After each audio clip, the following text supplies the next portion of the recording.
ሰላም እንዴት ናችሁ? ውድ የታሪክ ዩቲዩብ ቻናል ተከታታዮቻችን፣ በዛሬው ምዕራፋችን ደግሞ ስለ ሰማዕቱ ስለ ቅዱስ መርቆሬዎስ ስንክሳር አጠር አድርጌ አቀርብላችኋለሁ።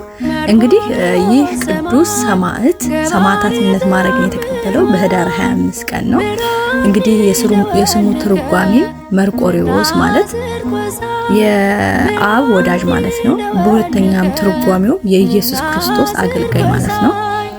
እንግዲህ ይህ መርቆሬዎስ የምንለው ቅዱስ የእናት አባቱ የአያቶቹ የትውልድ ሀገር አስሊጥ ነው የምትባለው፣ ግን እርሱ ተወልዶ ያደገው በሮሜ ከተማ ነው።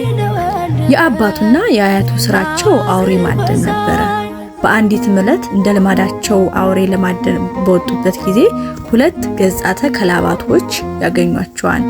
በዛም ዕለት እነዚህ ገጻተ ከላባቶች ገጻተ ከልብ ወይም ደግሞ የውሻ ፊት ያላቸው አውሬዎች አያቱን የቅዱስ መርቆሬዎስን አያት ይበሉታል። ከዛም ወደ ቅዱስ መርቆሬዎስን አባት ለመብላት በቀረቡ ጊዜ ከእግዚአብሔር መልአክ ይታዘዝና እንዳይበሉት ይከለክላቸዋል።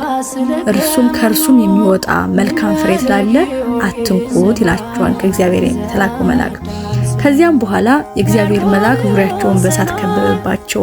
በተቸገሩም ጊዜ ወደ ቅዱስ መርቆሬዎስ አባት መጥተው ሰገዱለት። በዚያም ጊዜ እግዚአብሔር ፍጥረታቸውን ወደ ገራምነት ለወጠውና እንደ በጎች የዋሆች ሆኑ። አብረውትም ወደ መንደር ገቡ። ከዚያም በኋላ ቅዱስ መርቆሬዎስ በተወለደ ጊዜ ስሙም ፒሉፓዴር ብለው ጠሩት። የውሻ መልክ ያላቸውም በእነርሱ ዘንድ ብዙ ዘመናት የሚኖሩ ሆኑ። ከዚያም በኋላ ክርስቲያኖች ሆኑ። የቅዱስ መርቆሬዎስ ወላጆች አስቀድሞ አረማውያን ነበሩና የክርስትና ጥምቀትንም ጸጋ በተቀበሉበት ጊዜ የቅዱስ መርቆሬዎስ አባትን ኖህ ብለው ሰየሙት። እናቱንም ደግሞ ታቦት አሏት። ፒሉፓዴርም መርቆሬዎስ ብለው ሰየሙት። የውሻ መልክ ያላቸው ግን የእግዚአብሔር መልአክ በተገለጸላቸው ጊዜ እንደነገራቸው ለቅዱስ መርቆሬዎስ አባት የሚታዘዙና የሚያገለግሉ ሆኑ። ንጉሱም የኖህን ማለትም የቅዱስ መርቆሬዎስን አባት ማለት ነው የኖህን የውሻ መልክ ያላቸው ዜና በሰማ ጊዜ ወደ እርሱ አስቀረባቸው። በዚያም ጊዜ እግዚአብሔር በንጉሱ ፊት የቀድሞ ፍጥረታቸውን መልሶላቸው ንጉሱ ያቀረበባቸውን ሁሉንም አራዊት አጠፏቸው። ንጉሱም ይህን ባየ ጊዜ እጅግ ፈራ።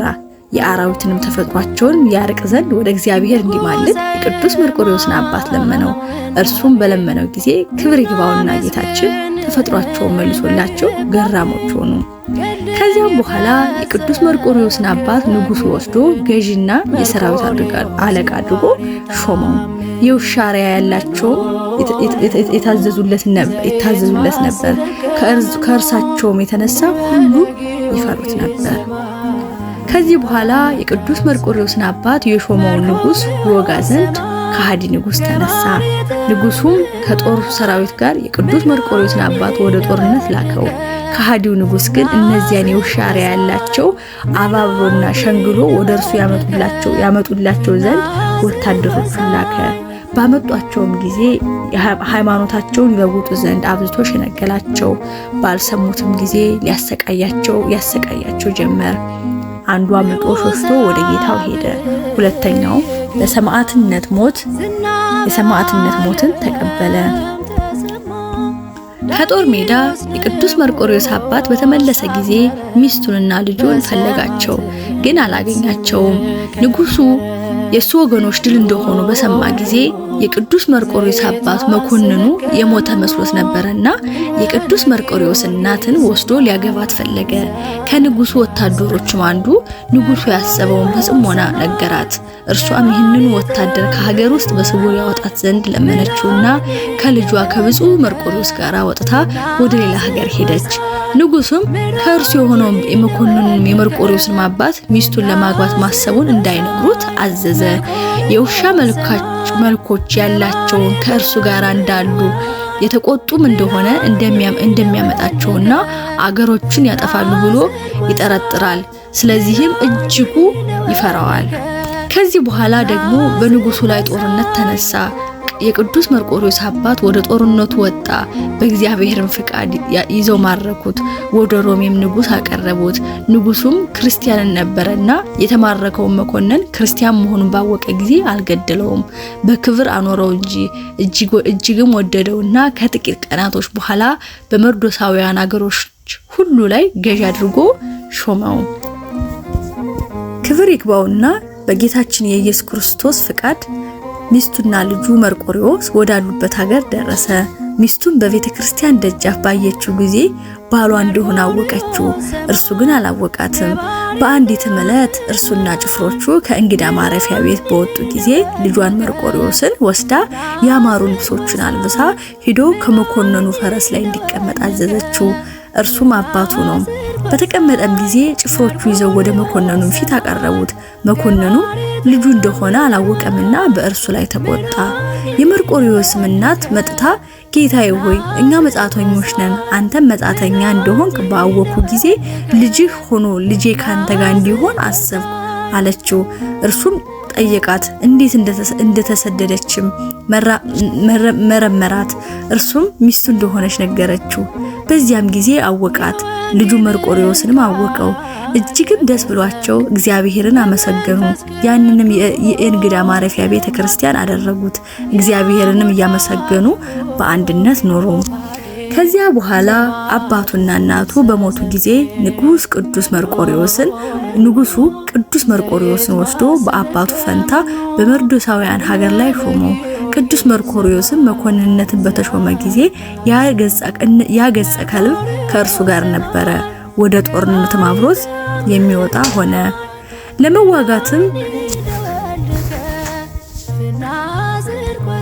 ለመዋጋትም በሚሻ ጊዜ የቀድሞው የአራዊት የሆነው ተፈጥሮውን እግዚአብሔር ይመልስለት ነበር። ማንም ሊቋቋመውም የሚችል የለም። ለቅዱስ መርቆሬዎስም ታላቅ የድል አድራጊነት ኃይልን ተሰጠው። ዜናውን በሁሉ ቦታ ተሰማ። ከቤተ መንግስት ሰዎችም ከፍ አለ። እንዲህም ሆነ ያን ጊዜ በዚያን ወራት በሮም ሀገር ጣዖት የሚያመልክ ዳኬዎስ የሚባል ንጉስ አለ። ጠላቶቹም የበርበር ሰዎች ተነሱበት። እርሱም ከእርሳቸው ጋር ሊዋጋ ሰራዊቱን ሰብስቦ ወጣ። እነርሱ ግን እንደ ባህር አሸዋ ብዙ ነበሩ። ብዛታቸውን ባየ ጊዜ ደንግጦ እጅግ ፈራ። ቅዱስ መርቆሬዎስም እግዚአብሔር ያጠፋቸው ዘንድ በእጃችንም አሳልፎ ይሰጣቸዋል አለውና አትፍራ አለው። ከዚያ በኋላ ቅዱስ መርቆሬዎስ የእግዚአብሔር መልክ በውጊያው ውስጥ አየው። የተሳለ ሰይፍም በእጁ ውስጥ አለ። ያችም ሰይፍ ሰጠውና እንዲህ አለው፣ ጠላቶችን ድል ባደረክ ጊዜ ፈጣሪ እግዚአብሔርን አስበው። ጠላቶቹንም ድል አድርጎ በሰላም ተመለሰ። መልአኩም ዳግመኛ ተገለጠለት። ለምን የፈጣሪህን የእግዚአብሔርን ስም መጥራት ረሳህ አለው። ጦርነቱም ከተፈጸመ በኋላ ንጉሱ ዳኬዎስ ለጣዖታቱም ዕጣን በማሳረግ በዓልን ሊያደርግ ወደደ። መርቆሬዎስም ለበዓል ማክበሪያ አብሮት አልወጣም፣ ወደ ቤቱ ሄደ እንጂ። ሰዎችም ቅዱስ መርቆሬዎስ እንዳልመጣና ዕጣንም በማሳረግ እንዳልተባበረ አስረዱት። በዚያም ጊዜ ንጉሱ መልእክተኞቹን ልኮ ቅዱስ መርቆሬዎስን ወደ እርሱ አስመጣው። በመዘግየቱም አድንቆ ለአማልክት ዕጣን ለማሳረግ ከኔ ጋር ያልመጣኸው የኔን ፍቅር እንዴት ተውኸው አለው። በዚያም ጊዜ ትጥቁንና ልብሱን ወረወረለትና ንጉሱን እንዲህ አለው፣ እኔ ክብር ይግባውና ጌታ ኢየሱስ ክርስቶስን አልክደውም፣ ለረከሱ ጣዖታትም አልሰግድም አለ። ንጉሱም ዳኬዎስ ይህንን በሰማ ጊዜ እጅግ ተቆጣ። እርጥብ በሆነ የሸመል በትሮች እንዲደበድቡ ታዘዘ። ሁለተኛም ከላም ቆዳ በተሰራ ጅራፍ ይገርፉት ዘንድ አዘዘ። ንጉሱ እንዳዘዘ ይህንን ሁሉ አደረጉበት። በዚያም ጊዜ የአገሩ ሰዎች ስለ ቅዱስ መርቆሬዎስ እንዳይነሱበት ፈርቶ የቆጶዳያን የእስያ ክፍል ወደ ሆነች ወደ ቂሳሪያ በብረት ማሰሪያ አስሮ ላከው። በዚያም እንዲያሰቃዩት አዘዘ። ካሰቃዩትም በኋላ ንጉስ ዳኬዎስ እንዳዘዘው ራሱን በሰይፍ ቆረጡትና ተጋድሎውን ፈጸመ። በመንግስተ ሰማያት የሕይወት አክሊል ተቀበለ። የማይጠፋ ሰማያዊ አክሊልንም ተቀናጀ። ወደ ዘላለማዊ ሕይወት ከገባ በኋላ በዓለሙ ሁሉ አብያተ ክርስቲያናትን ታነጹለት። እግዚአብሔርም ታላቅ የሆነ ድንቆች ታምራቶችን በውስጡም ተገለጠ። በውስጣቸውም ገለጠ። ተአምረ ዘቅዱስ መርቆሬዎስ 1 ከተአምራቱ አንዲቱ ኡልያኖስ በነገሰ ጊዜ ክብር ይግባውና ጌታችን ኢየሱስ ክርስቶስን ካደ። በዚያም ወራት ቅዱስ ባስልዮስ የቂሳሪያ ሊቀ ጳጳሳት ነበረ። ተአምራቱ በተጻፉበት መጽሐፍት እንደተጻፈው ምእመናን በጽኑ ስቃይ ኡልያኖስ ባሰቃየ ጊዜ መክሮ አስተምሮ ከስህተት ይመልሰው ዘንድ ቅዱስ ባስልዮስን ወደ እርሱ መጣ። ኡልያኖስም ቅዱስ ባስልዮስን ባየው ጊዜ ክብር ይግባውና ጌታችን ሰደበ። ቅዱስ ባስልዮስም አሰረው። በዚያም በእስር ቤትም የቅዱስ መርቆሬዎስን ስዕል አይቶ በፊቱ ቅዱስ ባስልዮስም ጸለየ። ስዕሉም ከቦታው ታጣ። ያን ጊዜ ወደ ኡልያኖስ ሄዷልና በጦርም ወግቶ ገደለውና ወዲያውኑ ወደ ቦታው ተመለሰ። ከጦሩም አንደበት ደም ይንጠፈጠፍ ነበር። ቅዱስ ባስልዮስም ከሃዲ ኡልያኖስ እንደገደለው አውቆ እንዲህ ብሎ ተናገረ። የክርስቶስ ምስክር ሆይ የእውነት ጸር የሆነውን ኡልያኖስን ገደልከውን? ያን ጊዜ አዎን እንደሚል ስዕሉ ራሱን ዘንበል አድርጎ ቅዱስ ባስልዮስም ደስ ብሎት እግዚአብሔርን አመሰገነ። ተአምረ ዘቅዱስ መርቆሬዎስ 2 የዚህም የቅዱስ መርቆሬዎስ ሌላኛው ተአምር ከምስር አገር ከመሳፍንት ወገን የሆነ አንድ የእስላም ወጣት ነበረ። የእስላሞችንም ሕጋቸውንና መጻሕፍታቸውን ተምሯል። በአንዲትም ዕለት ወደ ባህር ዳርቻ በመንገድ አልፎ ሲሄድ አንድ የተፈረደበት ሰው አገኘ። አስቀድሞም እስላም የነበረ አሁን የክርስትናን ጥምቀትን የተጠመቀ የንጉስ ጭፍሮችም ይዘውታል። ያቃጥሉትም ጉድጓድ ምሰው በውስጡም ታላቅ እሳት አንድደው አዘጋጅተዋል። ብዙዎች ሰዎች ሲቃጠል ለማየት ተሰብስበው ነበር። ያም የመሳፍንት ልጅ ወጣት እስላም ወደ ተፈረደበት ሰው ቀረብ ብሎ አንተ ከሃዲ ሰው ወደ ሲኦል ለመግባት ለምን ትሮጣለህ? በኋላም በገሃነም እሳት ውስጥ ለመኖር አንተ እግዚአብሔር ባለ ልጅ ታደርገዋለህና 3 አማልክትም የምታመነህና ክፉ ነገር ነውና ይህንን ስድብ ትተህ እኔን ስማኝ አለው። ያ የተፈረደበትም እንዲህ ብሎ መለሰለት፣ እኛ የክርስቲያን ወገኖች 3 አምላክን የምናመልክ ከሃዲያን አይደለንም፣ አንድ አምላክ እናመልካለን እንጂ ይኸውም አብ ወልድ መንፈስ ቅዱስ ነው። ወልድ ከአባቱ ከእግዚአብሔር ልዩ አይደለም፣ የራሱ ቃል ነው እንጂ። መንፈስ ቅዱስም ሕይወቱ ነው። ሃይማኖታችንም ምስጢር ከእናንተ የተሰወረ ድንቅ ነው። ዛሬ ላንተ ልብህ ጨለማ ነው፣ በውስጥም የሃይማኖት ብርሃን አልበራም። በኋላ ግን ልብህ በርቶልህ እንደ እኔ ስለ ክርስቶስ ስም በመጋደል መከራውን ትቀበላለህ። ያም ወጣት እስላም በሰማው ጊዜ እጅግ ተቆጣ። ጫማውንም ከእግሮቹ አውልቆ አፉን፣ ፊቱን፣ ራሱን ጻፈው። ይህም የምትለው ከእኔ ዘንድ አይደረግም እያለ አብዝቶ አሰቃየ። የተከበረው ሰማዕትም ይህንን ያልኩ አስብ፣ የምትጸጸትበት ጊዜ አለ አለው። በዛም ጊዜ ራሱን በሰይፍ ቆርጠው ስጋውን ከእሳት ማንደጃ ውስጥ ጨመሩ። ከዚያም በኋላ እሳቱ ከፍ ከፍ ብሎ እንደ ታላቅ አጥር ሆነ። የንጉሱም ወታደሮች እየጠበቁት 3 ቀን ኖሩ። ከዚያ በኋላ ከቶ እሳት ምንም ሳይነካው እንደተፈተነ ወርቅ ሆኖ ስጋውን አገኙት። ይህንንም ለንጉሱ ነገሩት። እርሱም እንዲቀብሩት አዘዘ። ያ ወጣት እስላም ግን እያዘነ ወደ ቤቱ ገባ። እርሱም ክርስቲያን እንደሚሆን ስለተነገረው ከሐዘኑ ብዛት የተነሳ የማይበላና የማይጠጣ ሆነ። እናቱና ወንድሞቹም ወደ እርሱ ተሰብስበው የማትበላው የማትጠጣው በአንተ ላይ የደረሰ ምንድነው አሉት። ክብር ይግባውና ለጌታችን ኢየሱስ ምስክር የሆነው የተናገረውን ነገራቸው። እርሱም ይህ አሳች የተናገረውን ተወው፣ በልብህ አታስበው እያሉ አጽናኑት። እርሱ ግን ከቶ ምንም አልተጽናናም። በዚያም ወራት ወደ ሐሰተኛ ነቢያቸው መቃብር ለመሄድ የሚሹ ሰዎችና አይቶ ከእሳቸው ጋር መሄድ እፈልጋለሁ ብሎ ለአባቱ ነገረው። አባቱም እጅግ ደስ ብሎት የሚበቃውን ያህል የወርቅ ዲናር ሰጠው። ለወዳጁም አደራ ብሎ ሰጠውና አብሮት ሄደ። በሌሊትም ሲጓዙ እነሆ ብርሃን የለበሰ አረጋዊ መነኩሴ ተገለጸለት። በፊቱም ቁም ትድን ዘንድ ና ተከተለኝ አለው። እንዲሁም 2ኛና 3ኛ ጊዜ ተገልጦ ተናገረው። በደረሱም ጊዜ ስራቸውን ፈጸመው፣ ወደ ሀገራቸው ተመለሱ። 7 ቀንም ያህል ተጓዙ። እነርሱ በሌሊት ሲጓዙ ስለ ስጋዊ ግድጃ ያወጣት ከገመል ላይ ወርዶ ለመጸዳዳት ዘወር አለ። ባልንጀሮቹም በበረሃ ውስጥ ትተውት ሄዱ። ከእሳቸው ጋር የሚጓዝ መስሏቸዋልና በተነሳም ጊዜ ተቅበዘበዘ፣ ወዴት እንደሚሄድ አላወቀምና አራዊትም እንዳይበሉት ፈርቶ ደነገጠ። በዚያም ጊዜ በምስር ሀገር ከአባቱ ቤት በአቅራቢያ ያለች የሰማዕት የቅዱስ መርቆሬዎስ ቤተክርስቲያን አስታውሶ በልቡ እንዲህ አለ። ሰዎች ሁሉ በእርሱ ዘንድ እየተሳሉ ይፈጸምላቸዋልና። በዚያም ጊዜ የክርስቶስ ምስክር መርቆሬዎስ ሆይ በዚህ በረሃ ካሉ አራዊት አፍ በዛሬው ሌሊት ካዳንከኝ፣ ያለ ጥፋት ካወጣኸኝ እኔ ክርስቲያን ሆናለሁ ብሎ ተሳለ። ወዲያውኑ መልኩ የሚያምር ጎልማሳ የከበረ ልብስ የለበሰና ወርቅ መታጠቂያ በወገቡ የታጠቀ በፈረስ ላይ የተቀመጠ ወደ እርሱ መጣና አንተ ከወዴት ነህ? እንዴት በዚህ በረሃ ውስጥ ጠፋህ? አለው። ወጣቱም ስለ ስጋ ግዳጁ ከገመል ላይ ወረድኩ፣ ባልንጀሮቼ ትተውኝ ሄዱ አለው። ባለፈረሱም ና በኋላዬ በፈረሱ ላይ ተፈናጠጥ አለው። በዚያም ጊዜ ወደ አየር በረረ። በምስር ሀገር ወዳለች የቅዱስ መርቆሬዎስ ቤተክርስቲያን እንደ ዓይን ጥቅሻ አደረሰውና እንደተዘጋጅ ከውስጧ ማስገባው። ከፈረሱም ላይ አውርዶ በዚያ ቆመው። ወደ መጋረጃው ውስጥም ገብቶ ከእርሱ ተሰወረ። የቤተክርስቲያኑ መጋቢ በሌሊት የመጣ ጊዜ ቤተክርስቲያኒቱ ከፍቶ ሲገባ ይህንን ወጣት ከመካከሉ ቆሞ አገኘው። ደንግጦ ሊጮ ፈለገ። ጠቀሰውና ወደኔ ዝም ብለህና አለው። ወደ እርሱም ሲቀርብ ይቺ ቦታ የማናት አለው። የቤተክርስቲያኑ መጋቢ ይቺ በምስር ሀገር ያለች የቅዱስ መርቆሬዎስ ቤተክርስቲያን ናት። አንተ ግን ልቡ እንደጠፋ ሰው ስትናገር አይሃለው። ከዚህ ምን አመጣህ? አሁን ንገረኝ አለው። ወጣቱም እንዲህ ብሎ መለሰለት፣ ልቤ እንዴት አይጠፋ?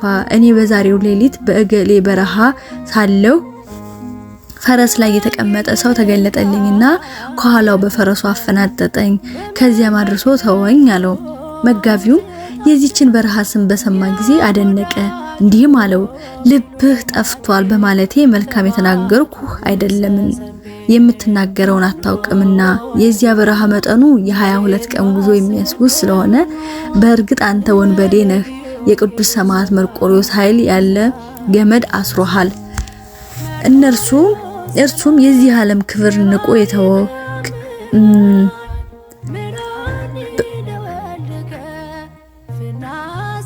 እርሱም የዚህን ዓለም ክብር ንቆ የተወ ክብር ይግባውና ስለ ክርስቶስ ስም ከሃዲዎች ጽኑ ስቃይ አሰቃይተውት የገደሉት ክርስቶስን በመንግስቱ ውስጥ የተቀበለው በቦታቸው ሁሉ አብያተ ክርስቲያን ታነጹለት፣ በውስጣቸውም እግዚአብሔርን ያመሰግኑታል። እርሱ መርቆሬዎስ ለተማጸነው ሁሉ ይማልዳል፣ ድንቆች የሆኑ ታላላቅን ታምራትንም ያደርጋልና። ያ ወጣት መጋቢውም መልኩ እንዴት ነው? ምን ይመስላል አለው። መጋቢውም አካሉ አንተን ይመስላል አለው። ይህንንም ብሎ ወደ ስዕሉ ወስዶ ገልጦ አሳየው። ወጣቱም በእገሌ በረሃ የታየኝ በእውነት ይህ ነው፣ በፈረሱም ላይ አፈናጥጦ ወደዚህ ያደረሰኝ ይህ ነው። እነሆ ታጥቆት በወገቡ ላይ ያየኋት የወርቅ መታጠቂያም ይች ናት። ስማይ ልንገርህ፣ እኔ በዚች ሀገር የምኖር አባቴም ስሙ ረጋ የሚባል መስፍን የሆነ እስላም ሆንኩ ሰው ነኝ። ክርስቲያንም ለመሆን ይቺ መልክ ትበቃኛለች። አሁንም በቦታው ውስጥ ሰውረኝ፣ ለማንም ስራዬን አትግለጥ። የክርስትና ትምህርትን አስተምሮ የእግዚአብሔርን መንገድ የሚመራኝ አምጣልኝ አለው። እርሱም ያነውን ሁሉ አደረገለት። የክርስትና ጥምቀትንም አጠመቀው። ከዚያም በኋላ ወደ ነቢያቸው መቃብር የሄዱ ኤልያ የእስላሞች በአንድ ወራቸው ደረሱ። ዘመዶቻቸውም ሊቀበሏቸው ወጡ። ይህም ወጣት የመስፍን ልጅ ግን አላገኙትም። አባቱም አደራ ያስጠበቀውን ወዳጁን በጠየቀው ጊዜ እርሱም በበረሃው ውስጥ ቀርቶ እንደጠፋ እያለቀሰ ነገረው። አባቱም በሰማ ጊዜ ልብሱን ቀዶ አለቀሰ። እንዲሁም ቤተሰቦቹ ሁሉ 40 ቀኖች ያህል አለቀሱለት። ከዚህም በኋላ በጠዋት ከቤተ ክርስቲያን ሲወጣ ይህን ክርስቲያን የሆነውን ወጣት አንዱ እስላም አየው። ወደ ወላጆቹም ሄዶ እንዲህ ብሎ ነገራቸው፣ ልጃችሁ በበረሃ ውስጥ የሞተ ከሆነ በመርቆሬዎስ ቤተክርስቲያን ደጅ ያየሁት እርሱ ባልመሰለኝ ነበር። እስቲ ሄዳችሁ አረጋግጡ። በሰሙም ጊዜ በስውር ሂደው ፈለጉት፣ አገኙትም፣ ይዘው ወሰዱት። እንዲህም አሉት፣ በወገኖቻችን መካከል ተሳፍረን ይህን የሰራው ምንድነው አሉት። እርሱም እኔ በሕያው እግዚአብሔር ልጅ በጌታዬና በፈጣሪ ኢየሱስ ክርስቶስ የማምን ክርስቲያን ነኝ ብሎ መለሰላቸው። ይህንንም ሲል ታላቅ ስቃይን አሰቃይተው ከጨለማ ጉድጓድ ውስጥ ጣሉት። ሽንታቸውን በላዩ ላይ እየደፉ የቤት ጥራጊም እያፈሰሱበት ያለ መብልና ያለ መጠጥ በዚያ 7 ቀናት ሌሊት አኖሩት። እናቱ ግን ቀንም ሌሊትም በላዩ የምታለቅስ ሆነች። ከልቅሶዋም ብዛት የተነሳ ከጉድጓድ አውጥተው እኛ ወደማናይ ቦታ ሂድ አሉት። ወዲያውኑ ወደ አስቄጥስ ገዳም ሄዱ። በዚያ እያገለገለና እየተጋደለ 2 ዓመት ኖረ። ከዚያም